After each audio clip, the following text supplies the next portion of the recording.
my fellow Scriabinoids, and welcome to the course on the 24 Preludes Opus 11. I'm happy to share my personal approach with lots of practical and technical recommendations and explanations of my interpretational decisions that will hopefully help you in your exploration of Scriabin's works. This is the short version of the course, the demo version, and of course the full version is available for purchase. The link to get it is down below in the description. With the purchase of the full course, I'm including my annotated PDF score with my own personal markings of nearly all the things I'm working through, I'm mentioning during the course itself. And if you're getting the course during the first week after the release of this video, there is a built-in first week discount for you, so don't miss it. Hurry up to get it if you're interested to play any preludes from Opus 11 by Alexander Scriabin. Make sure to check out my YouTube playlist on the other demo courses, and there is the course bundle of the Complete Piano Sonatas by Alexander Scriabin also available. You can get all the 10, you can get the early 5, the late 5 with a discounted price, or you can get each sonata one by one. Another thing to check out is my album with the recording of Complete Piano Sonatas by Scriabin, the 10 sonatas. And in case you like my teaching style, you are more than welcome to contact me for individual online lessons. The link to the contact form is on my website. It's in the description. I would love to hear from you. And you don't have to only play Scriabin. I teach all kinds of classical music, all the genres. So I'm looking forward to receiving a message from you if you are looking for a piano teacher and you like the way I teach. So, 24 Preludes by Alexander Scriabin, Opus 11. Of course, we all know, inspired by Frédéric Chopin's cycle Opus 28, also 24 Preludes, built with the same structure, the circle of fifths, and we have a major and a corresponding minor prelude following each other. I'm not going to go into the harmony analysis or history too much, so let's focus on the practical, the technical, and the interpretational approach. If you are learning these pieces, any of them, the course will be useful for you. Prelude number 4 in E minor, a very slow lyrical piece, lento, and a very polyphonic one. So your quarter notes are very stable, so the timing is very stable and everything happens around this very stable beat. And the best thing is to do this non-legato, a very light one, a very gentle, very soft, of course then legato for the melody, but for the chords, for the intervals, should be non-legato. Let's start. Now tenuto, expressive, and the top. So should be bright.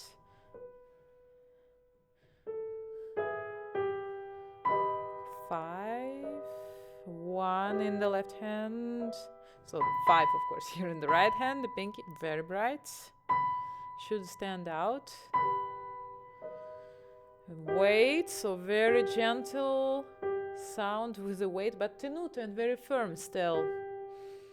So pedal off, new pedal after the D, pedal and change here. Pedal off, pedal after the C sharp. This way you won't have this. We don't want that. It's not nice. So pedal. And don't forget the diminuendo. So let me do the melody for you.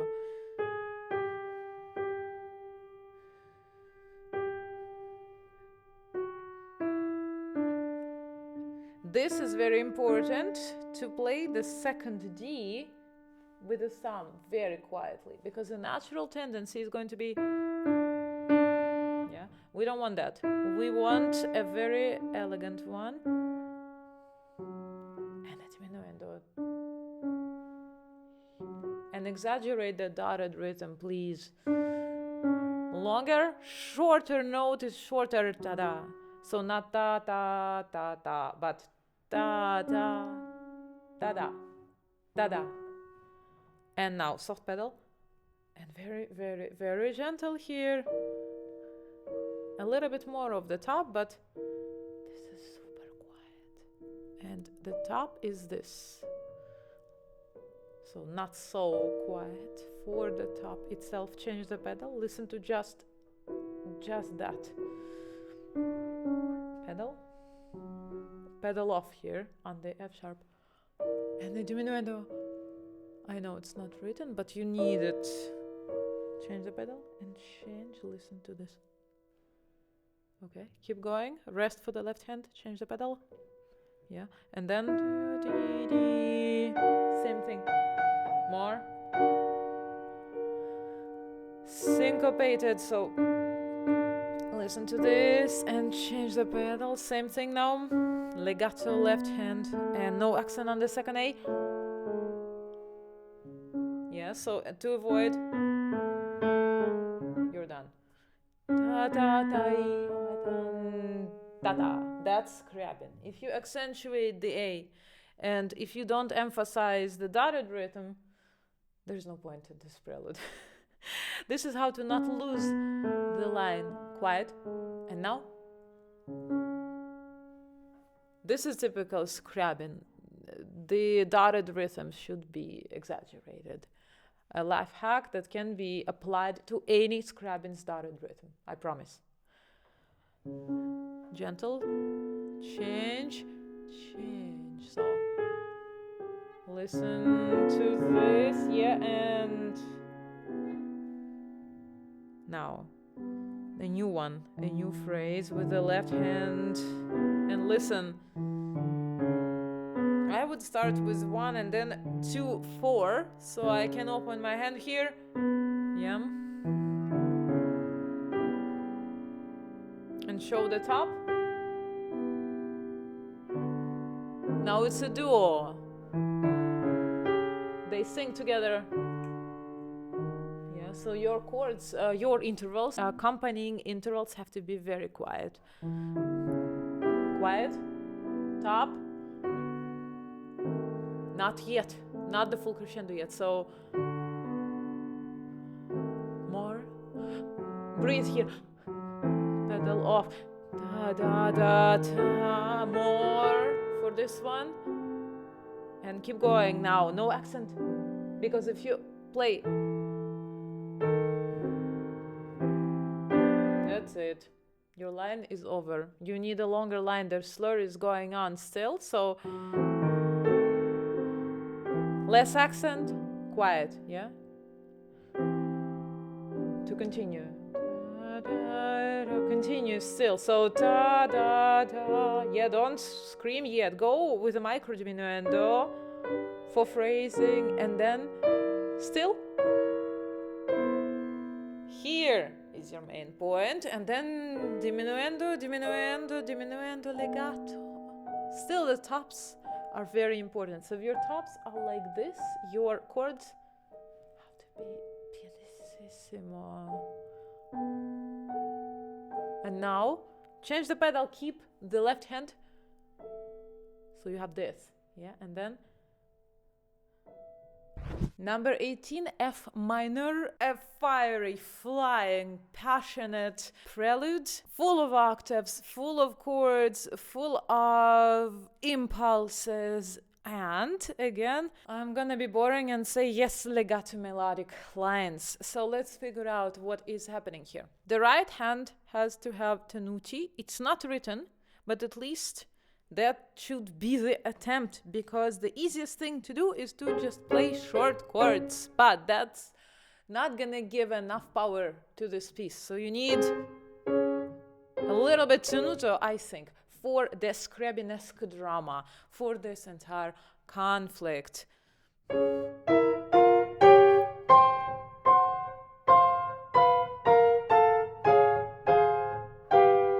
then phrasing towards the downbeat, and now further. And don't stop, keep going. Don't stop, I mean don't create extra accents here, so don't play like this.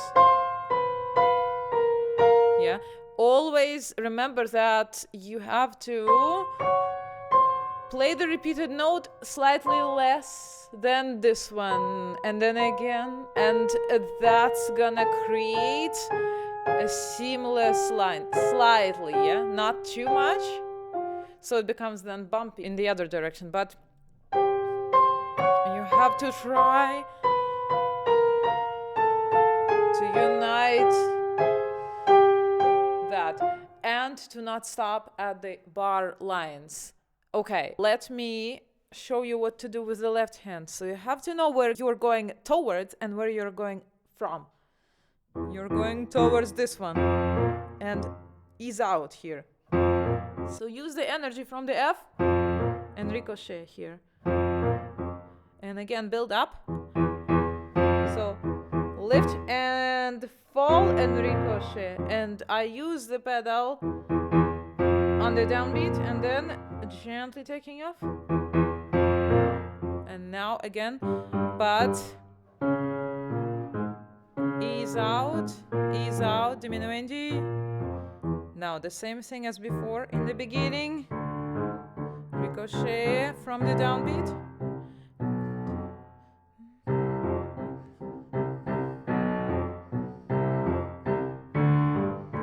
Here, ricochet.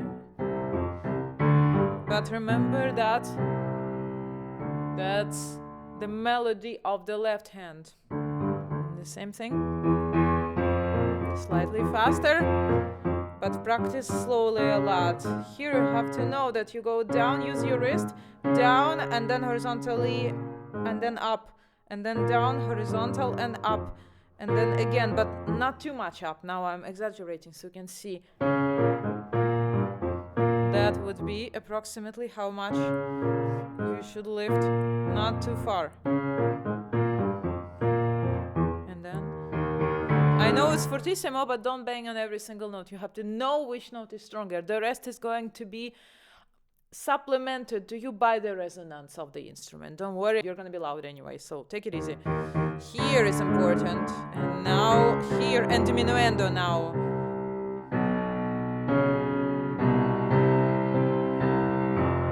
Here you have to practice knowing how far to fly. So down and ricochet. And now arrive here in advance.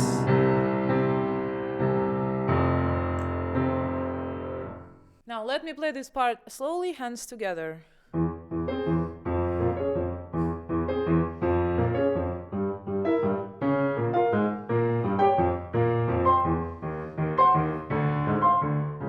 Diminuendo. And again a diminuendo up to here. Now I have the second iteration. Of course, help yourself here with the pedal to connect. Maybe the pedal can be on already earlier on the E this time. And here, don't crescendo towards the downbeat, but keep going. This way you're gonna have a longer line, so you have an overall crescendo. But you have these hairpins. So overall it's a crescendo, but in these groups there is a hairpin diminuendo. You have to be mindful of that. Crescendo with the right hand. And now fortissimo, but keep this a little bit lower, just maybe 1/4. The tops are important. That's what I meant by saying that there are longer lines. Wrap up nicely, no accents here. So arrive here and no accent, off. Maybe I should say do not try this at home, but I'm recording this course exactly with the purpose of you doing this at home. So I can't even say that. I have to just dive in and do my best in order to teach you how to play this. If you like my teaching style, I give individual lessons globally online. You're more than welcome to contact me through the contact form on my website, elinaakselrud.com. Make sure to check out my other courses that I have been creating diligently for you. And let me know in the comments what other pieces you would like me to film, not necessarily by Scriabin. I am open to ideas and let's see what you're interested in. So I wish you best of luck tackling the Opus 11, the 24 Preludes by Alexander Scriabin. If this video was interesting and helpful in any way, make sure to hit like and subscribe to my channel. I will see you in the next one. Bye.